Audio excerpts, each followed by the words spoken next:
Dostlar, salamatсыңарбы? Саламатсыз. Так, азыр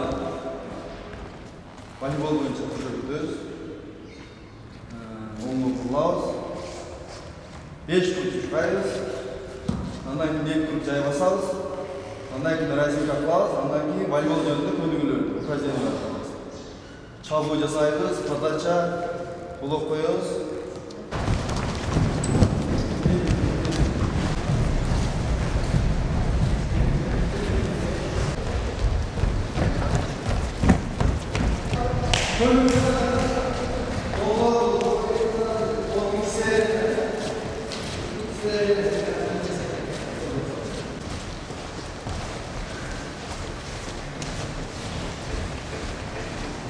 Саламатсыздар, урматтуу телекөрүүчүлөр. Бүгүнкү биздин көрсөтүүбүздө Макаренко мектебиндеги Ош шаарындагы тагыраагы дене тарбия мугалими Байгазы мырзанын ошол келечек муунду тарбиялап жатканы тууралуу болмокчу. Байгазы мырза, айтсаң, сен негизи эле мына биз дагы сен менен ошо волейбол ойногонун көрүп жүрөбүз. Эмне себептен ушул спортту тандап калдың? Бул спорттун тандаганын себеби жаштайымдан эле айылда ушу бизден чоң волейболист акалардын ойногонун көрүп мен дагы кызыгып калганмын. Бизге айылда спорт зал жоктугуна байланыштуу эшикте ойноп, анан жөнөкөй эле мындай жерге жөнөкөй эле эшиктерде ойноп жүрүп, анан кийин спорт залдарга барганда ойной албай, бир аз кыйналып, спорт залда ойногон балдардан жеңилип, ошолор жеңилип калып, спорт зал менен залдын айырмасы болот экен. Эшикте ойноп, залга барганда залга ориентир чыкпай, залга көнүшө албай, ойной албай жеңилип жүргөн учурларыбыз болгон да. Ушуларыбыз болуп, анан кийин ошентип атайын физкультура адистигин тапшырдым. Ош гуманитардык педагогикалык институтуна. Андан кийин мен ошо полный ошо волейболго арнаганмын да. Ошол мезгилде ойногон, ошо айылда ойноп жүргөн досторум, уште ойноп жүргөн мезгилде мен ойной алган эмесмин да айылдачы. Спорт зал жоктугуна шарт жок. Суук кышын ойнойн десең, жайда 1-2 ай эле оюн болгон. Ошентип жүрүп, андан кийин бул жака Ошко окууга тапшыргандан кийин ошо спорт залда үйрөнүп, тренировка кылып, агайлардан кеп кеңеш алып. Мисалы, волейболдун башка спорттон айырмасы эмнеде? Мисалы, бардык эле спортто жакшы машыгыш керек, жакшы аракет кылыш керек, эмгектениш керек да, мээнет керек. Бирок айырмасы бар да. Волейбол оюнунун айырмасы, волейбол оюнунда травма албайсың анча. Волейбол оюнунда, мисалы үчүн, ишиң чыгып кеткен болсо, секиресиң полный бутундан баштап, уже колуңдан полный денең кыймылдайт, чоюласың, денең чоюлуп, мындай жакшы жеңил оюн да, мындай травма албайсың. Футболдо мисалы үчүн ишиң чыгып кеткен болсо, семирип, ишиң кетпейт. Волейболдо мисалы үчүн мышцаларыңа качалка берсең, мисалы үчүн, волейболдо мисалы үчүн булчуң турбайт да. Чапкан сайын көтө берет да, булчуң чоюлуп көтө берет да, булчуң да турбайт.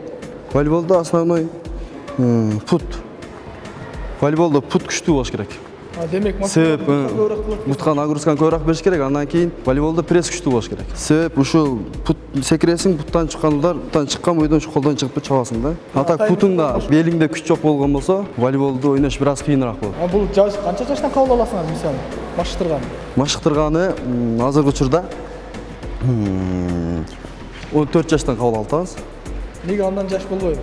Эми бул волейболдо мектеп болгондугу үчүн ушу мен 5-класстан баштаган, 5-класста окуган окуучулардан мындай жакшы шыгы барын карап, мындай топту берип, мындай приемдорун көрүп, техникасын көрүп, окуучулардын баштап кылдырабыз. Ошондо результат дагы нормально көргөзөт дейм го, 5-6 жылда. 5 окууну бүткүчө, окууну бүткөндөн кийин анда кеч болбойт деп ойлойм. Ошо 5-класс, 4-класстан баштасаңызчы. Бизге Имамидин уулу Байгазы 2016-жылы ошо мектепке мугалим болуп келген. Бул баланын мугалим болуп келиши биздин өзүбүздүн демилгебиз болгон. Бул бала бизде практика мезгилин өтөдө, бул баланын өзүнүн мындай окуучуларга болгон мамилеси, жана ошондой эле баягы болгон өзүнүн талабы аткарган иштери бизге өтө жаккандыктан биз өзүбүзгө кайра ошо окууну бүтөөрү менен Ош шаардык педагогика институтунда окуган эле, ошодон бүтөөрү менен биздин өзүбүзгө мугалим кылып алдык. Бул мугалим bir 2 жылдын ичинде жакшы бизге жетишкендиктерди көрсөтүп берди.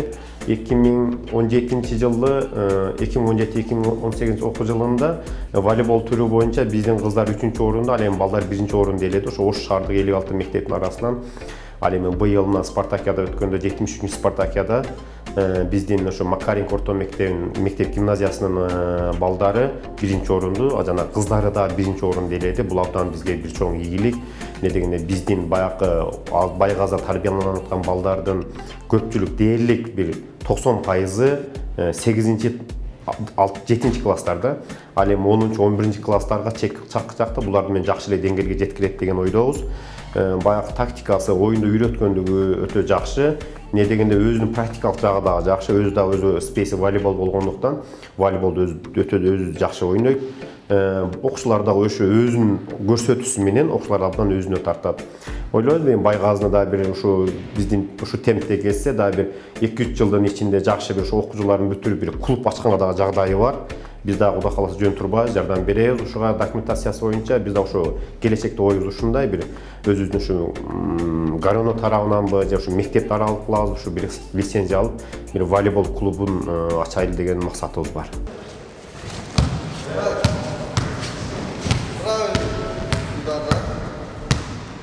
Çaval жасайбыз азыр. Так, топту беребиз. 3 калат эле бар.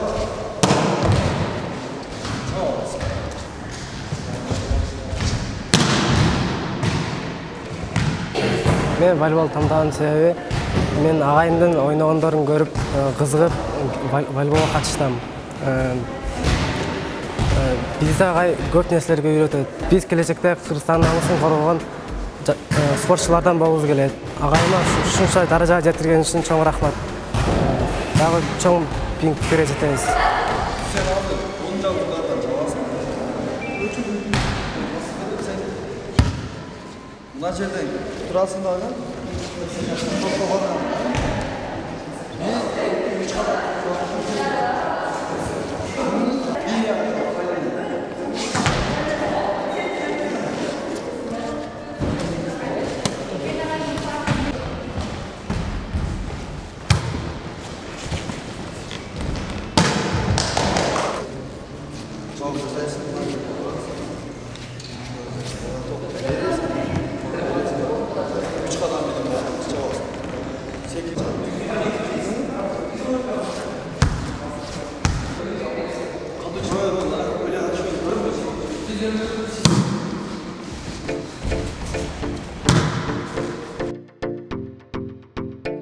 Мен волейболго кичинекейимден эле кызыгып келгем. Өзүм ошо спортко кичинекейимден абдан кызыгчумун. Ошо 5-класстан баштап эле волейболго келем. Ошо агайыбыз берет, жаман жакшы өтөт. Бардыгына ушул агайга рахмат, барына үйрөттү. Бизге ушул даражага жеткирип бизди. Мен каалаганым ошо 1-месталарды алып, ошо жакшы ушул агай менен чоң ийгиликтерге жетким келет. Ошонун баары эле ишке ашып атат. Жакшы эле үйрөтүп агай баарын жакшы ойноп калдык баардыгыбыз эле.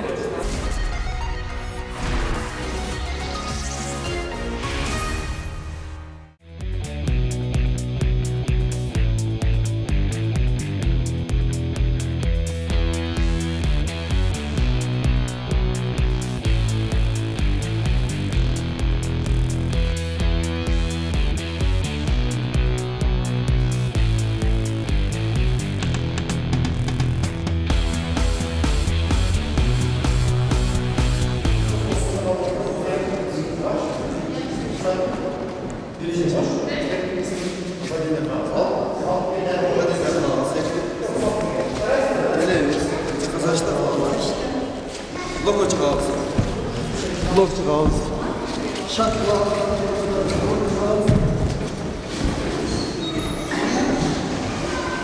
Байгазы мырза, айтсаң, мисалы ар бир адам өзүнүн кесибимен сыймыктанат да. Сиз азыр сыймыктанасызбы, өкүнбөйсүзбү ушул кесипти тандаганыңызга? Мен сыймыктанам. Эч качан өнүкпөйм.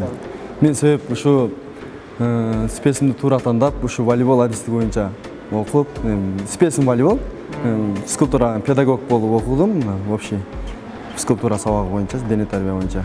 фен тарбиятчылык боюнча. Азыркы учурда балдарды тарбиялап, ушунун аркасынан мындай нан таап атам да.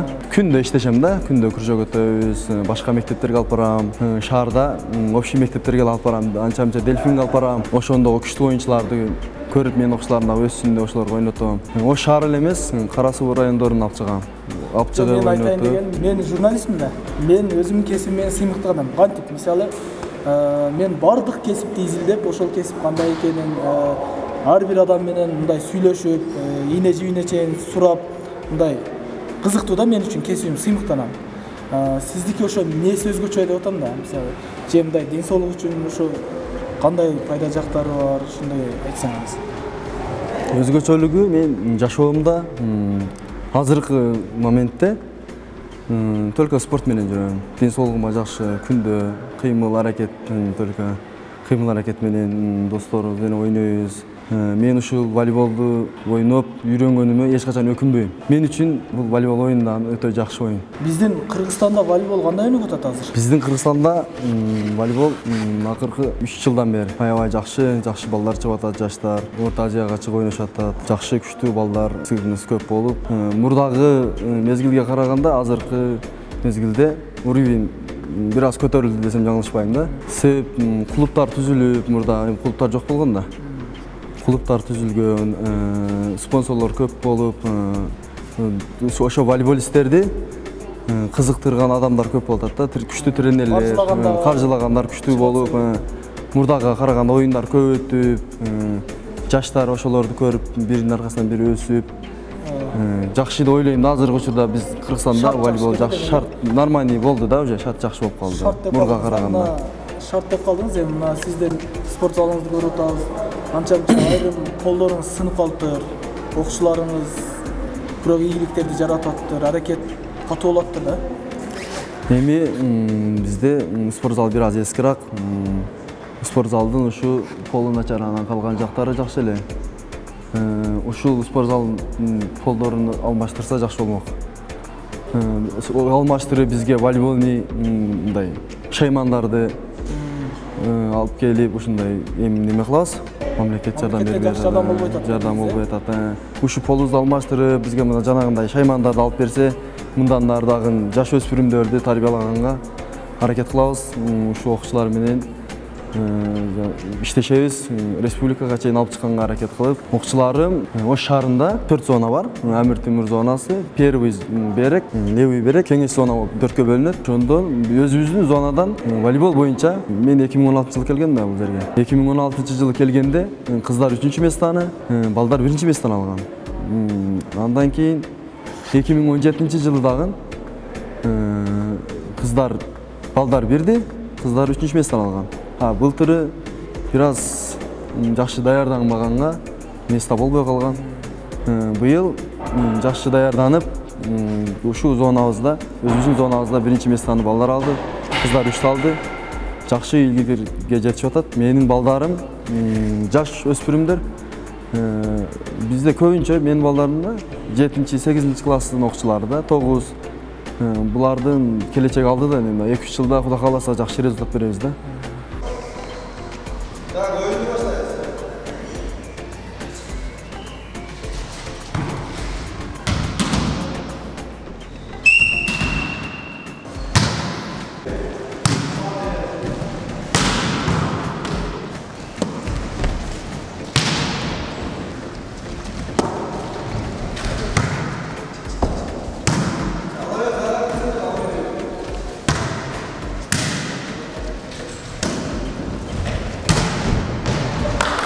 Бул Байгазы жөнүндө айтып кетсек, Байгазы менен бул иште келип таанышканбыз.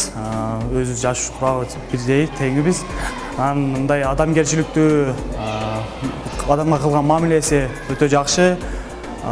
Оюндарын айтсак, волейбол түрү боюнча мыкты ойногон оюнчу, көптөгөн спорттордун мындай спортту кандай десем, спортту түрүн эч качан тандабайт.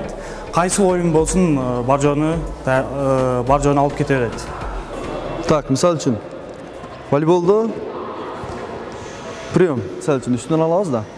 Үстүнөн алганда эгерде топту мына жерден чыкса, болбойт, задержка болуп калат. Ошон үчүн А бул пасқа келгенде топту лижний алабыз мына үстүнөн. Лижнийде дагы колду бүкпөйбүз. Мына колду бүксөк топ туура эмес кетип калат да. Ошон үчүн топ келе атат, даярданып турабыз. Даярданып турабыз, пас келет, мына алабыз. Үстүнөн алганда топ мына көздүн тушунан чыгыш керек да. Прием, колго отурду топ. Уже мына кармаганда задержка болуп калат топ үстүнөн алганда. Прием. Келет, задержка кылбай алабыз. Задержка кылбайбыз. Да топ мындай келет, түртөбүз. Кол мындай түз чыгыш керек. Мына жерден келет кол. Алганда кол мына чыгыш керек топ. Тобу туртур мына чыгыш керек. Ударда колгондо эмне керек топ? Ударда мисалы үчүн бул волейболдо ориентир керек да, ориентир, өтө ориентир күчтүү болуш керек. Топко мен ойлойм. Топко жеткенде секирип чыгып туруп, бут аркага кылып, секирип чыкканда, топко секирип чыкканда бош чыгыш керек. Денени бош коюп туруп, секирип чыккандан кийин колду алып чыгып, колду арттан алып келип туруп, топко жеткенде удар чыгарыш керек. Удар чыгарыш керек. Мына жерден мына 1, 2, 3. 3 эсебинен иштейт да кол. Мына стойка кетти. Жака келди. Чыканак түзөлдү. Кис. Киске топ тийиш керек, киске. Эгер киске тийбей калса, кисиң иштебеген болсо, топту чабууга мүмкүнчүлүк болбой калат да. Алып кетип калат. Полияга түшүрүш үчүн кис иштеш керек. Основной ушу кисте да. Менин үйдөгүлөрүмдө спортсмен жок. Менин мындайча айтканда, биздин топто дагы спортсмендер жок да. Мен ошо ургумда жок да, спортсменчи. Менин спортко кызыгып ушу волейбол ойногонума ата-энем дагы каршы болгон. Каршы болуп, ата-энемди дагы ошо каршы болгонуга карабай көндүрүп, ар жактарга барып ойноп жүрүп, азыр мына ата-энем дагы ошого көнүп, волейбол ойноп, ушинтип дене тарбия мугалими болуп, балдар даярдап, ийгиликтерге жетишип атканыма ата-энем азыр уже сыймыктанат мен менен. Сыймыктанат. Уже азыр колдоо көргөзүп, мен менен сыймыктанып калды. Мен мындай айтканда ушу өзүмдүн тандаган спесимди, адистигимди жеңдим десем жаңылышпайм да. Азыр тилекке каршы ата-энеңиз айылда экен. Кайсы айылда азыр? Азыр ата-энем Чоң Алай районуна караштуу Кызыл Эшме айылында турушат. Кызыл Эшмеден болот экенсиз. Кызыл Эшмеден болом, Чоң Алай району. Ошол жактан келип, Ош шаарында ушундай ийгиликтер жаратып атыпсыз да. Ийгилик анда ушунча ийгиликтерге жетип атыпсыз. Мындан ары дагы ушу көптөгөн биздин келечек мундарды тарбиялап, Кыргызстан үчүн салым кошуп жүрө бериңиз. Сиздерге да иштериңиздерге келик. Сиздер дагы ушундай бизге окшош жаш чыган спортсмендерди элге таанытып, тартып жүрө бериңиздер. Рахмат. Келечекте максаттарыңызды айтып коюңуз, акыркысы. Келечекте максатым ушул өзүмдүн ушунча баштадым, эми дене тарбия адистигин тандап, мугалим болуп баштадым. Ушул жаш өспүрүм келечек мундарды, окуучуларды, спортсмендерди тарбиялоого салымымды кошом да. Келечектеги максатым ушу чоң тренер болуп, Кыргызстанга таанылган, дүйнө жүзүнө таанылган спорт тренерлерден болгум келет. Ошого аракет кылам.